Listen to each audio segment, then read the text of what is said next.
Hello everyone, welcome to angel smart classes. कैसी तैयारी चल रही है आपकी? आई होप अच्छे से तैयारी कर रहे होंगे। चलिए, यूपी टीजीटी का रिवीजन सीरीज स्टार्ट कर रखी थी हमने, आज हम करते हैं उसमें इकोनॉमिक्स। क्वेश्चन फर्स्ट है, exception to law of demand is. Exception to law of demand is diminishing marginal utility, given paradox है, different uses of product है और price of substitute goods है। एक्सेप्शन पूछोगे, एक्सेप्शंस क्या है? गिवन पैराडॉक्स है। जल्दी से इसको एक बार क्विकली देखते हैं।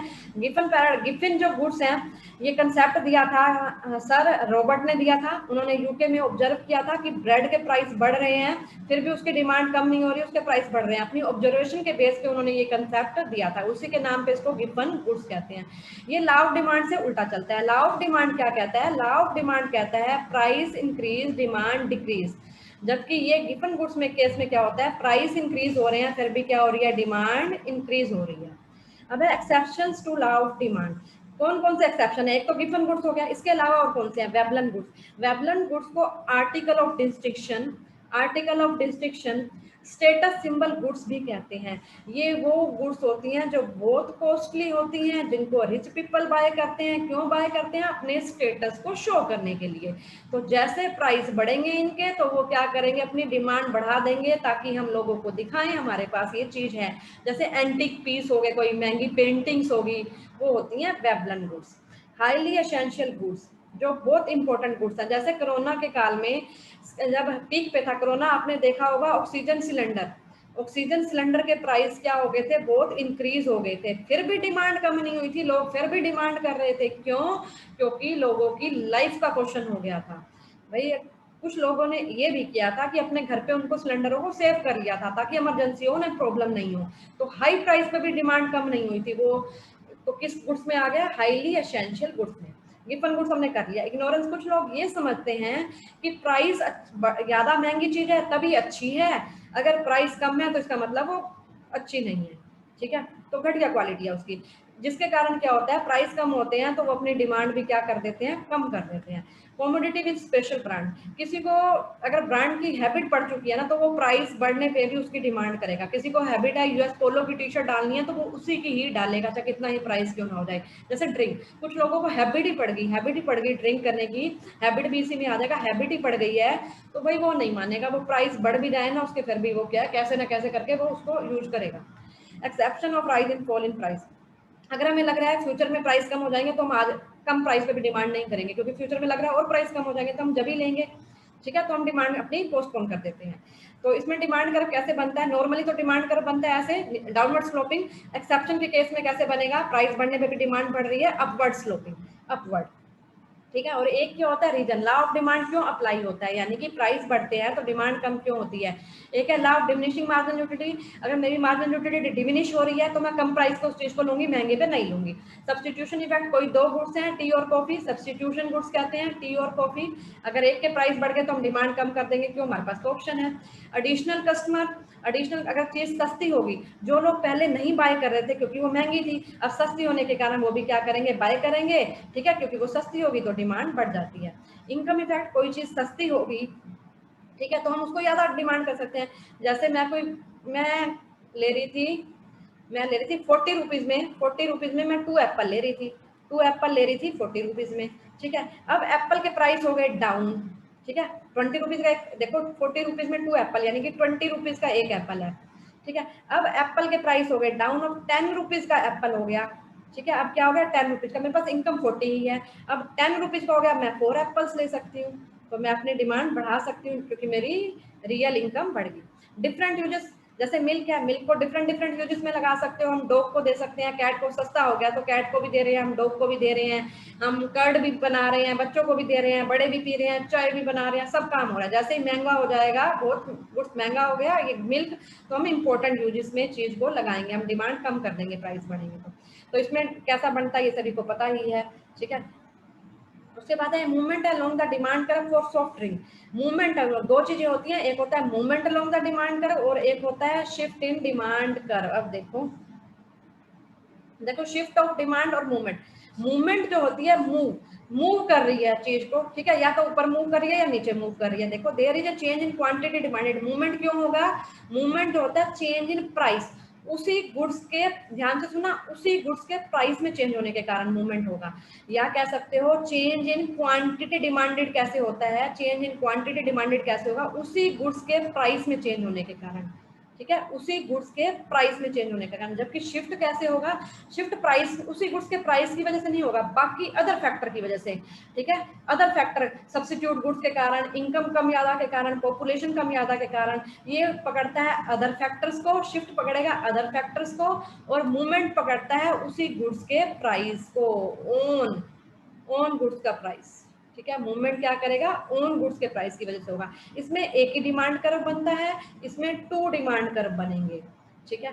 इसमें डिमांड कर्व या तो कॉन्ट्रैक्ट होगा या एक्सटेंड होगा, इसमें या तो इंक्रीज होगा। शिफ्ट कैसे, शिफ्ट 2 टाइप से हो सकता है, या तो इंक्रीज इन डिमांड कर्व या डिक्रीज इन डिमांड कर्व। जो मूवमेंट है वो 2 टाइप से हो सकता है, या तो कॉन्ट्रैक्शन हो सकता है या एक्सटेंशन हो सकता है। कैसे, नीचे डायग्राम देखो, देखो अब देखो प्राइस 10 थे, प्राइस बढ़ गई, पहले मैं देखो यहाँ पे हूँ 10 प्राइस पे, मैं यहाँ पे इक्विलिब्रियम में हूँ, यहाँ पे हूँ, मैं इतनी डिमांड कर रही हूँ, मेरा इक्विलिब्रियम पॉइंट लगा लो।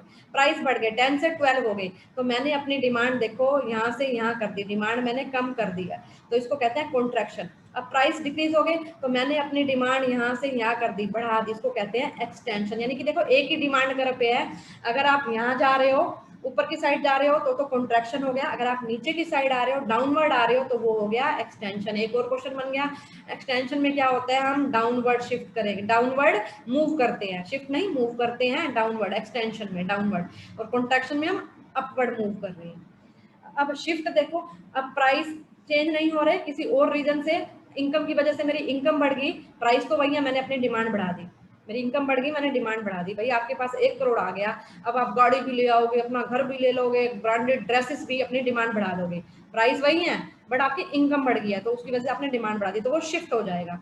ऐसे ही अदर फैक्टर में कोई ऊपर नीचे हुआ तो क्या हो जाएगा, प्राइस वही है, अदर फैक्टर्स ऊपर नीचे हो रहे हैं, ध्यान रखना, मैं बार बार बात बोल रही हूँ, ठीक है। तो क्या होगा, हमारा डिमांड कम हो जाएगी, ठीक है, हमारी इनकम कम होगी तो हमने डिमांड भी क्या कर दी, कम कर दी, ठीक है। ये शिफ्ट हो गया और वो हो गया मूवमेंट। तो क्वेश्चन क्या था, मूवमेंट में क्या है, क्वांटिटी डिमांडेड, क्वांटिटी डिमांडेड कब होती है, प्राइस की वजह से, और डिमांड में चेंज कब होगा, ये क्वेश्चन भी इंपॉर्टेंट है, क्वांटिटी डिमांडेड और चेंज इन डिमांड। डिमांड में चेंज होता है अदर फैक्टर की वजह से, अदर फैक्टर्स की वजह से, और क्वांटिटी डिमांडेड में चेंज होता है उसी गुड्स के प्राइस की वजह से। Decrease in demand leads to, देखो अब डिमांड डिक्रीज होगी, हमने ऊपर ही करा है, डिमांड डिक्रीज होगी, इससे क्या हो रहा है, देखो पहले यहाँ पे कर्व था, अब डिक्रीज होगी तो कहाँ शिफ्ट कर गया कर्व, लेफ्टवर्ड। इंक्रीज होगा तो कहाँ शिफ्ट कर जाएगा, राइटवर्ड, राइटवर्ड या अपवर्ड या डाउनवर्ड, नीचे आ रहा है, तो डिक्रीज में कहाँ है, लेफ्टवर्ड शिफ्ट कर रहा है। If a goods takes a significant share of consumer budgets it will be, देखो कंज्यूमर की बजट का बहुत इंपॉर्टेंट हिस्सा है, हमारी इनकम का बहुत इंपॉर्टेंट हिस्सा कहीं खर्च होता है, तो हम वहाँ पे बहुत सोचते हैं और समझते हैं। देखो अगर 2-4 रुपए खर्च होते हैं हमारी इनकम के, हम इतना सोचते नहीं है, वो गुड्स महंगी भी हो जाए, 5 की 4 रुपए तो खर्च कर रहे थे, 4 रुपए 5-6 क्योंकि इतना फर्क नहीं पड़ता। लेकिन जिसमें हम हजारों में खर्च कर रहे हैं इनकम में, अगर उसके प्राइस में चेंज होता है तो हमें फर्क पड़ता है। तो ये डिमांड कैसी है, वो है हमारी हाईली इलास्टिक। कैसे, देखो ये 5 टाइप्स की होती हैं, डिग्री ऑफ इलास्टिसिटी 5 टाइप की है। परफेक्टली इलास्टिक होती है, परफेक्टली इलास्टिक में क्या होता है, जब प्राइस में बिल्कुल भी चेंज नहीं होता या बिल्कुल भी थोड़ा सा चेंज होता है तो डिमांड में बहुत ज्यादा चेंज हो जाता है। प्राइस 0.1 कम हुए और डिमांड इतनी ज्यादा बढ़ गई, Q1 पे आ गई, 0.1 प्राइस इंक्रीज हुए तो डिमांड 0 पे भी आ सकती है, ये होता है परफेक्टली इलास्टिक, ठीक है, परफेक्टली इलास्टिक। इसमें एग्जांपल लो, जैसे इसमें फॉर्मूला बनता है change in demand change in price, change in demand change in price. मैंने प्राइस में चेंज नहीं किया, या ऑलमोस्ट वही प्राइस है, या 0.1% चेंज है, बट डिमांड कितनी भी बढ़ सकती है, 4,000 10,000 कितनी भी हो सकती है। तो आप इसको डिवाइड करोगे 0 से तो क्या आएगा हमारे पास, इन्फिनिटिव, हमारे पास क्या आएगा, इन्फिनिटिव। तो इसमें ईडी क्या होती है, इन्फिनिटिव होती है। ये मैंने डिटेल में करवा रखी है, इकोनॉमिक्स के 8-9 वीडियो बनी थी, ये डिमांड और इलास्टिसिटी ऑफ डिमांड, अगर किसी को प्रॉब्लम है तो इसमें देख सकते हो। परफेक्टली इलास्टिक में चेंज ही नहीं होगा। उसमें डिमांड कर्व कैसा था, इलास्टिक में हॉरिजॉन्टल था, इसमें हॉरिजॉन्टल था, इसमें बनेगा वर्टिकल बनेगा, उसमें एक्स एक्सिस के पैरेलल था, इसमें वाई एक्सिस के पैरेलल होगा, वाई के पैरेलल होगा। ये क्वेश्चंस घुमा फिरा के देखो, कंसेप्ट समझ लो, क्वेश्चन तो इसी में से ही आने, अगर कंसेप्ट को पकड़ लिया तो घुमा के भी क्वेश्चन आएगा, फिर भी आप कर लोगे। प्राइस बढ़े चाहे प्राइस कम हो, डिमांड क्या रहती है, इन्फिनिटिव रहती है। डिमांड जो है मेरी क्या रहेगी, डिमांड पे कोई फर्क ही नहीं पड़ रहा, प्राइस में 2 करूं चाहे प्राइस 4 करूं, ठीक है, 2 कर रही हूँ तो 4 कर रही हूँ मैं, ठीक है। डिमांड पे मेरी कोई फर्क ही नहीं पड़ रहा है, डिमांड मेरी क्या ईडी क्या रहता है हमारा 0 के इक्वल आती है, ठीक है। डिमांड जो है मेरी, डिमांड मेरी कांस्टेंट है, डिमांड मेरी कांस्टेंट है, ठीक है, कांस्टेंट है, कोई फर्क ही नहीं पड़ रहा है, प्राइस चाहे तुम कितना मर्जी कर लो तो 0 आ जाएगी हमारी ईडी। यूनिट इलास्टिक, यूनिट का मतलब 1, जितना डिमांड में चेंज उतना ही क्वांटिटी में चेंज। डिमांड 50, प्राइस 50% से कम हुए, ठीक है, अच्छा सॉरी, प्राइस 50% से कम हुए और डिमांड भी हमारी क्या 50% से बढ़ गई, यानी कि 50 डिमांड में चेंज और 50 ही प्राइस में चेंज, तो क्या आ जाएगा हमारा ईडी 1 के इक्वल। फिर अब more than unit elastic, more than unit elastic में क्या होता है, जितना प्राइस में चेंज होता है उससे ज्यादा, मोर देन यूनिट, उससे ज्यादा किस में चेंज होगा, क्वांटिटी में चेंज होता है। प्राइस सिर्फ इतने कम हुए जबकि क्वांटिटी डिमांडेड इतनी बढ़ गई, यानी कि डिमांड में तो चेंज हो गया 60% जबकि प्राइस में कितना चेंज हुआ 20%, तो ये क्या आ जाएगी हमारी 3 मीन्स ग्रेटर देन 1। उसके बाद लेस इलास्टिक का मतलब क्या, प्राइस में जितना चेंज होता है डिमांड में उससे कम चेंज, डिमांड में उससे कम चेंज हो रहा है, ठीक है, यानी कि डिमांड तो हो रही है हमारी सिर्फ 25% बढ़ी जबकि प्राइस हमारे कितने कम हुए थे, प्राइस तो मेरे 50% कम हो गए थे, पर बट मेरी डिमांड नहीं बढ़ी, डिमांड मेरी सिर्फ 25% ही बढ़ी, तो ये 1/2 यानी कि लेस देन 1 हो गया, ईडी क्या होगा इसमें, लेस देन 1 होगा।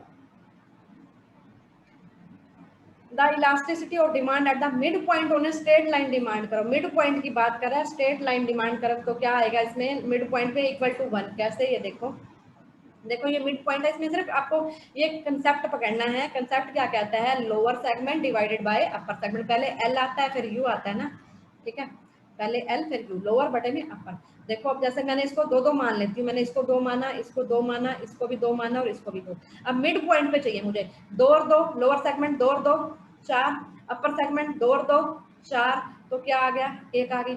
अब सपोज मुझे इस पॉइंट पे चाहिए, ए पॉइंट पे, लोअर सेगमेंट 2 2 4 2 6 आ गया लोअर सेगमेंट, अपर सेगमेंट कितना है 2 है, तो ये 3 मीन्स ग्रेटर देन 1, तो यहाँ पे ग्रेटर देन 1 आ गई, ठीक है। ऐसे ही अगर आपको इस पॉइंट पे चाहिए तो lower segment 2, upper segment 2 2 4 2 6, upper segment ये 1/3, 1/3 मीन्स लेस देन 1 है इजी। और वैसे भी सिंपल भी बता देती हूँ, देखो मिड पॉइंट है, देखो टाइम वेस्ट ना हो, ये टाइम वेस्ट ना करने का तरीका है, मिड पे देखो 1, मिड पे 1 ऊपर जा रही है ग्रेटर देन 1, नीचे जा रही है लेस देन 1, इस पॉइंट को टच कर रही है 0, हाईएस्ट पहुंची सबसे हाईएस्ट ऊपर तो इंफिनिटी, ये टाइम ना वेस्ट करने वाला तरीका है, ठीक है, एग्जाम में ये टाइम ना वेस्ट, ये कंसेप्ट था, ये टाइम ना वेस्ट हो।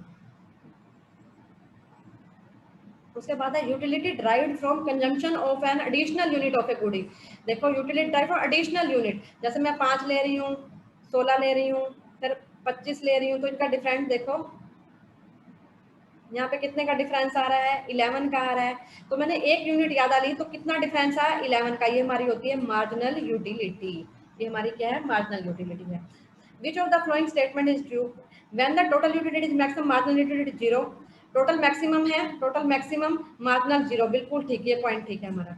व्हेन टोटल, देखो टोटल यूटिलिटी क्या है, देखो ये इसी में से क्वेश्चन पूछेगा, टीयू क्या होती है, जब मैक्सिमम होती है टीयू, तो एमयू क्या होगी, जब ऑलवेज ऑलवेज जैसे ही टीयू मैक्सिमम जाएगी MU always marginal utility always 0 होगी, जैसे ही टीयू बढ़ती जाएगी, बढ़ रही है टीयू तो एमयू पॉजिटिव रहती है, ये 3 रिलेशन बनते हैं, टीयू जैसे ही डिक्रीज होती है तो एमयू क्या चली जाती है, नेगेटिव चली जाती है, ठीक है, टीयू डिक्लाइन होगी तो एमयू नेगेटिव होगी, TU maximum MU 0, TU increase है तो एमयू क्या है जब तक पॉजिटिव है। जो पॉइंट 0 का पॉइंट होता है, 0 पॉइंट उसको क्या कहते हैं, पॉइंट ऑफ सैचुरेशन, जहाँ एमयू 0 है उसको कहते हैं point of saturation. Important diagram, क्योंकि टोटल जो वो होती है प्रोडक्शन वाला और मार्जिनल प्रोडक्शन वाला सेम ही तो डायग्राम है, वो भी ऐसे ही बनता है, तो 2 बार यूज हो जाता है ये, ठीक है। अब देखो, अब when total utility decreases, marginal utility constant थी, देखो टोटल यूटिलिटी डिक्रीज हो रही है, मार्जिनल क्या कांस्टेंट है, नहीं भाई डिक्रीज हो रही है वो तो, ठीक है, और इनका क्या आपस में, इनका कोई भी रिलेशन नहीं है, बिल्कुल रिलेशन है इनका, ठीक है। In perfectly competitive market, a firm in the long run operates at the level of output where, firm long run में कहाँ ऑपरेट करती है, जहाँ पे देखो परफेक्टली कॉम्पिटिटिव, सबसे पहले परफेक्टली कॉम्पिटिटिव में डायग्राम बनाओ, कैसे बनेगा, डायग्राम से करो इकोनॉमिक्स तो इजी हो जाएगी।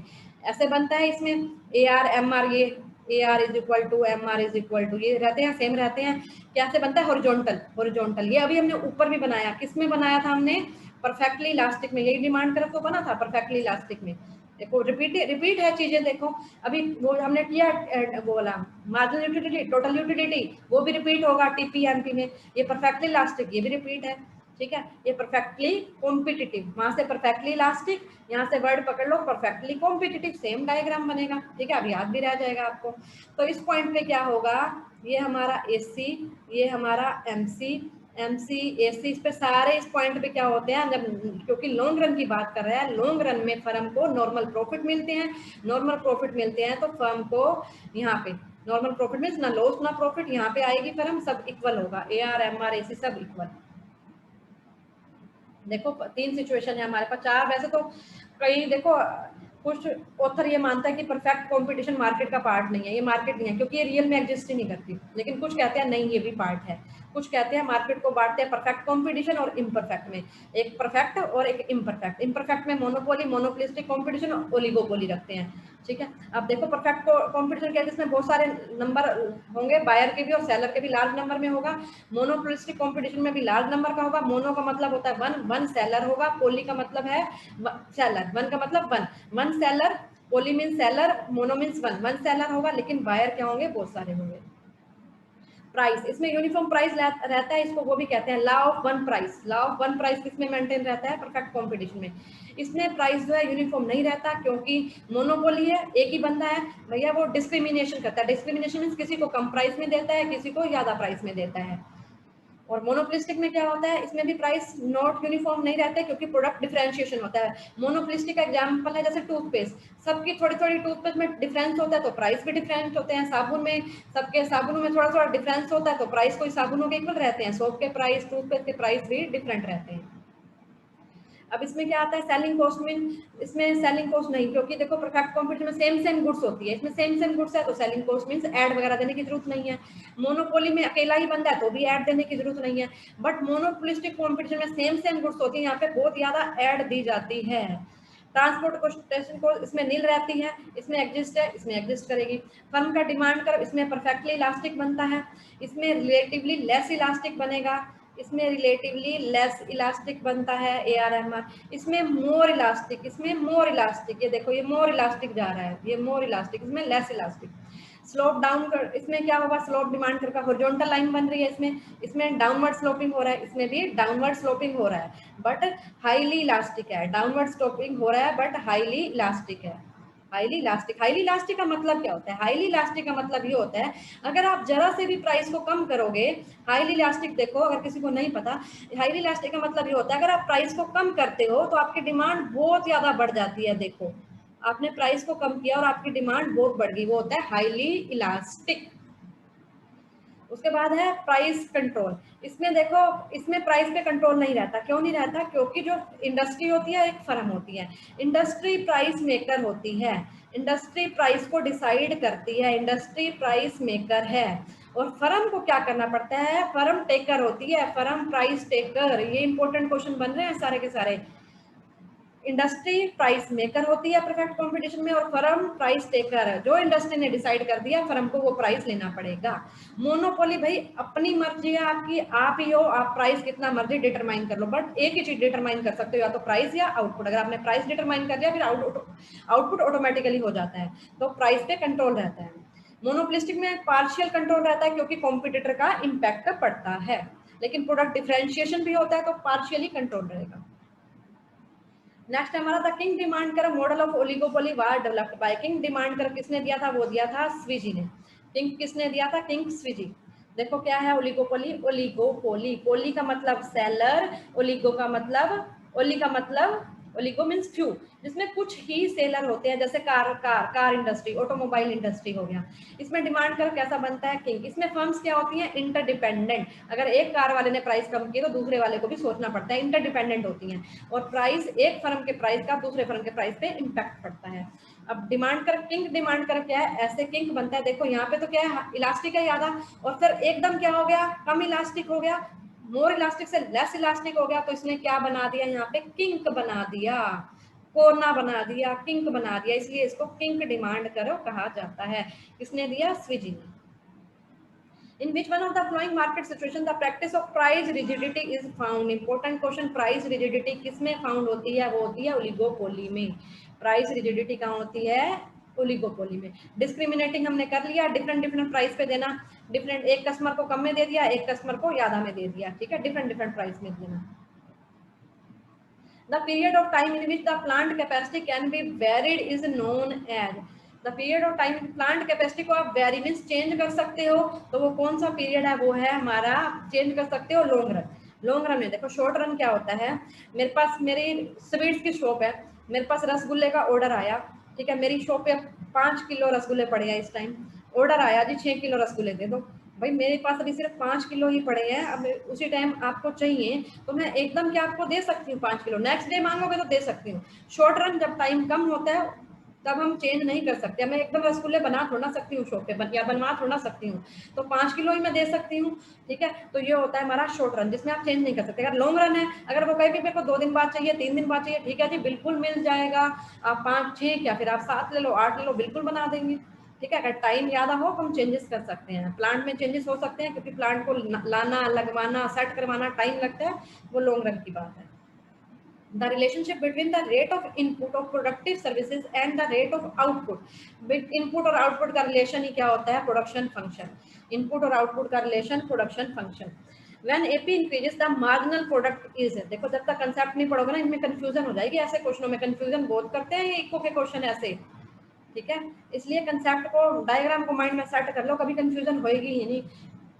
देखो when AP increase marginal product is MP क्या होता है? देखो अब इसका डायग्राम देखो, देखो ये आ गया ना डायग्राम, जो मैंने कहा था ये रिपीट हो रहा है, देखो तो इको आसान भी है, रेपिटेशन भी है। देखो टीपी मैक्सिमम होती है तो हम एमपी क्या होगी? 0, सेम टीयू और एमयू वाला रिलेशन, सेम वही, ये जब डिक्लाइन होगा तो ये क्या चला जाएगा? नेगेटिव चला जाएगा, ये तो हमने कर ही लिया। हम एमपी और एपी पे आते हैं सीधा।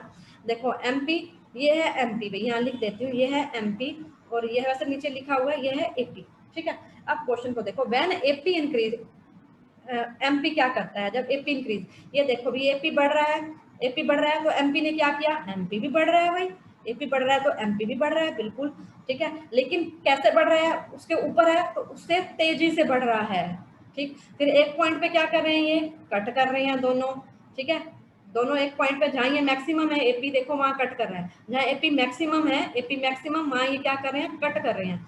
उसके बाद देखो एपी क्या हो रहा है? डिक्रीज हो रहा है, एपी डिक्रीज हो रहा है, ये रहा एपी, ये एपी क्या है हमारा? डिक्रीज हो रहा है, बट एमपी क्या है? एमपी क्या है? उससे भी तेजी से डिक्रीज हो रहा है, यानी कि एमपी की एक क्वालिटी याद रख लो, तेजी से बढ़ता है, तेजी से घटता है। एपी के कंपैरिजन में तेजी से बढ़ रहा है, फटाफट स्पीड पकड़ रहा है, और स्पीडली क्या हो रहा है? घट रहा है, ठीक है। अब देखो व्हेन एपी इंक्रीजेस, एमपी भी इंक्रीज होगा, बिल्कुल इंक्रीज होगा, एमपी एमपी इंक्रीज होगा मोर देन एपी, एमपी क्या होगा? देखो मोर देन एपी होगा, एमपी क्या होगा? मोर देन एपी होगा, एपी से ज्यादा होगा एमपी। अगर घटने की बात आए तो वो एपी से क्या हो जाएगा? फिर लेस देन हो जाएगा, क्योंकि तेजी से, एमपी की याद रखो, तेजी से बढ़ना, तेजी से घटना। Law of variable proportion is also known as, law of variable proportion, देखो जो हमने ये किया ना, ये सारा ये क्या है हमारा? लॉ ऑफ वेरिएबल प्रोपोर्शन है, जिसकी 3 स्टेज होती हैं, फर्स्ट स्टेज, सेकंड स्टेज और थर्ड स्टेज, या फेसिस भी कहते हैं। देखो यहाँ तो टीपी बहुत कम हो रहा है, इस स्टेज पे कोई भी बिजनेसमैन या कोई भी इंडस्ट्री प्रोडक्शन नहीं करेगी, ये नेगेटिव स्टेज होती है। ये क्या होती है? नेगेटिव रिटर्न्स मिलते हैं। कोई भी जो फर्म है, आइडियल सिचुएशन क्या होती है? Second stage. आइडियल सिचुएशन क्या है?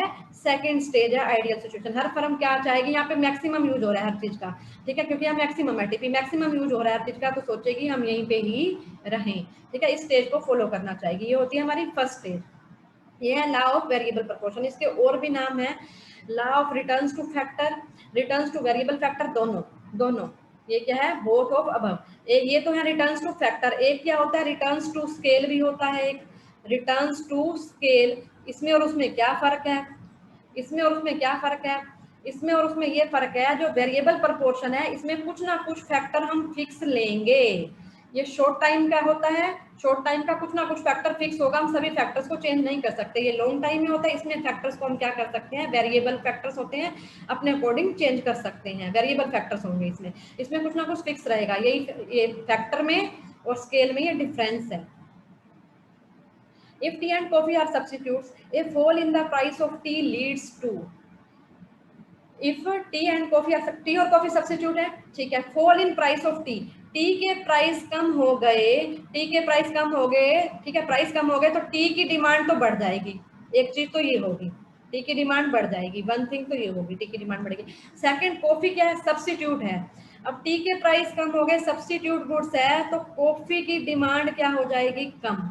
दो चीजें होंगी, देखो, एक तो हो गया rise in demand of T, ये तो सही है, rise in demand of T, fall in नहीं, वैसे ही कॉन्ट्राडिक्ट है, ये सही हो गया तो ये वैसे ही गलत हो गया। Fall in the demand of coffee, coffee की डिमांड, ये भी सही हो गया। एक और तीन, एक और तीन कहाँ है, एक और तीन बी आंसर, एक और तीन। Which economic problem involves selection of category of people who will ultimately consume the goods?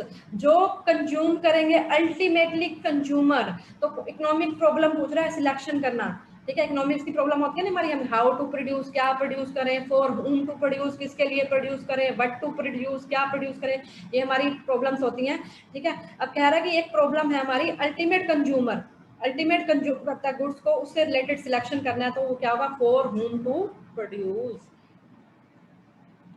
Which part of the economic theory aims to determine income and employment level of economy? देखो level of economy की बात कर रहा है। देखो हमारे पास दो आती हैं इकोनॉमी, एक तो आती है माइक्रो, एक आती है मैक्रो, ऐसे याद कर लो, कभी भूलोगे ही नहीं। देखो माइक्रो, एम दोनों का सेम है, हटा दो इसको, आगे आओ। आई, आई का मतलब इंडिविजुअल, आई का मतलब इंडिविजुअल, इंडिविजुअल मीन्स एक पर्सन की, जिसमें हम एक कंज्यूमर की बात करते हैं, एक मार्केट की बात करते हैं, ठीक है, वो होती है हमारी माइक्रो, छोटी। मैक्रो, ए का मतलब एग्रीगेट, जिसमें हम पूरे की बात करते हैं, पूरे की। देखो इसमें बाकी सब सेम है, एम भी सेम है, C R O, M C R O, सिर्फ डिफरेंस का है आई और ए में। भाई नाम अपने आप ही बोल देते हैं, कुछ नहीं करना आपको, कंसेप्ट पकड़ो। देखो आई और A, I means individual, A means aggregate, पूरी इकोनॉमी की बात करेगा, ठीक है। एग्रीगेट ये डिमांड की बात करेगा, ये एग्रीगेट डिमांड की बात करेगा, ये सप्लाई की, एग्रीगेट सप्लाई की, ठीक है। और पूरी इकोनॉमी की बात करेगा, ये कंज्यूमर की, ये पूरे इकोनॉमी के कंज्यूमर की। वो कौन सा है हमारा, macro. Economics is the study of, economics किसकी स्टडी है, इकोनॉमिक्स में जो मेनली जो बात आती है हमारे पास, क्या आती है, limited resources.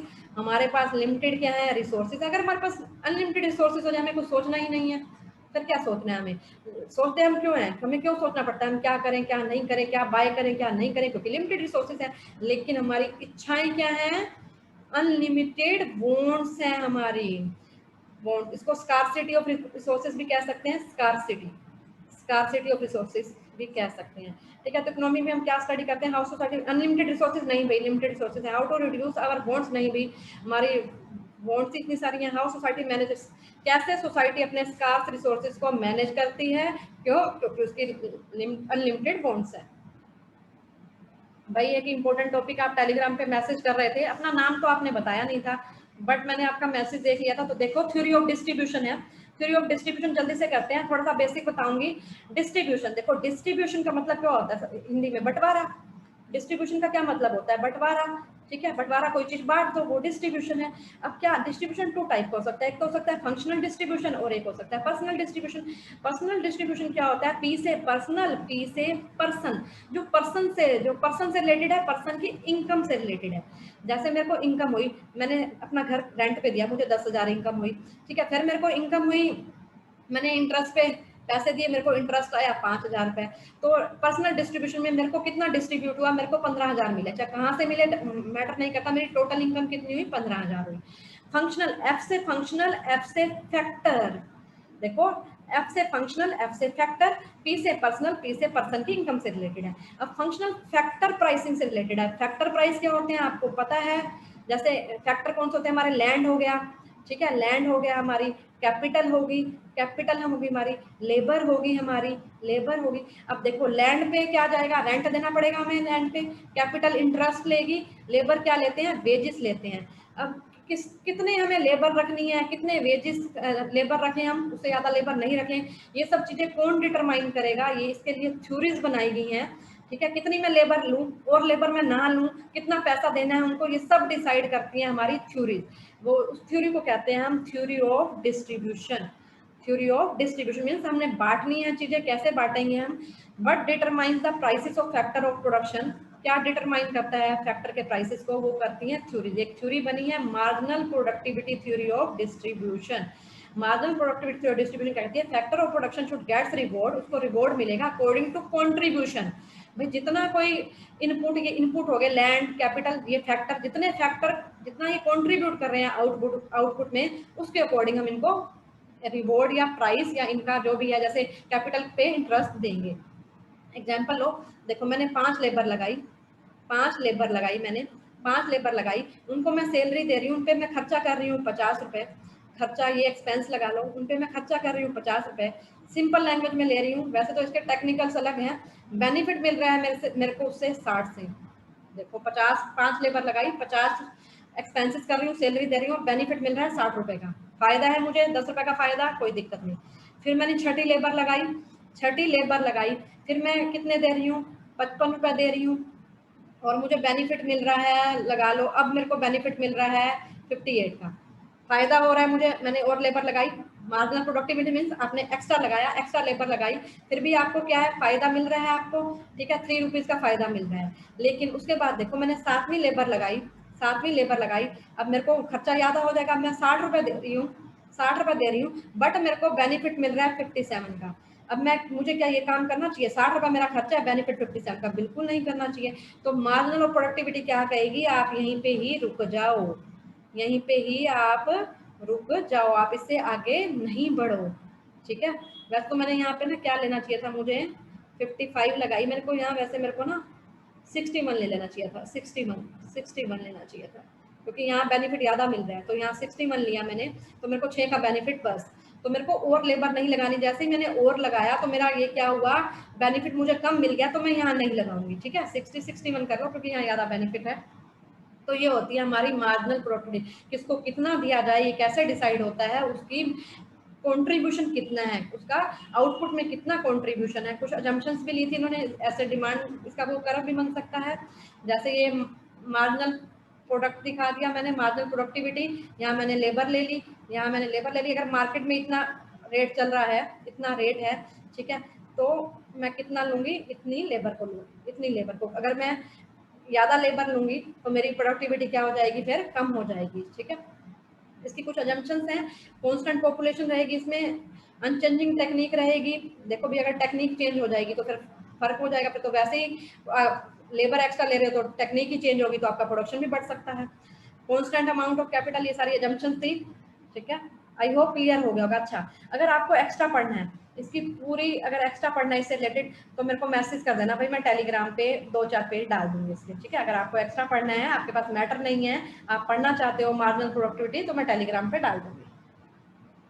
According to law of variable proportion there are dash phases, ये आपके लिए है, ये मैं करवा चुकी हूँ, कितनी फेसेस हैं ये मेरे को आप कमेंट करके देखो, मैंने इतना करवाया, एक रिस्पॉन्सिबिलिटी आप मेरे को कमेंट करके बताना कितनी फेसेस हैं इसकी, ताकि मुझे पता भी चले आपको कितना समझ में आया, ठीक है। Thank you so much. Video अच्छी लगी है तो वैसे आप अच्छे बच्चे हो, अपने आप ही, मेरे को कई बार इतना अच्छा लगता है कि मैं उसी टाइम वीडियो डालती हूँ और 2-3 लाइक आ जाते हैं, हालांकि बच्चों ने वीडियो देखी भी नहीं होती, फिर भी इतना लाइक कर देते हैं, ये ट्रस्ट बना हुआ है, ठीक है। तो लाइक करना, इसी ट्रस्ट के कारण मैं आपको इकोनॉमिक्स करवा रही हूँ, आपकी ही डिमांड थी कि इको करवाई जाए, इसीलिए मैं भी आपके लिए ही करवा रही हूँ।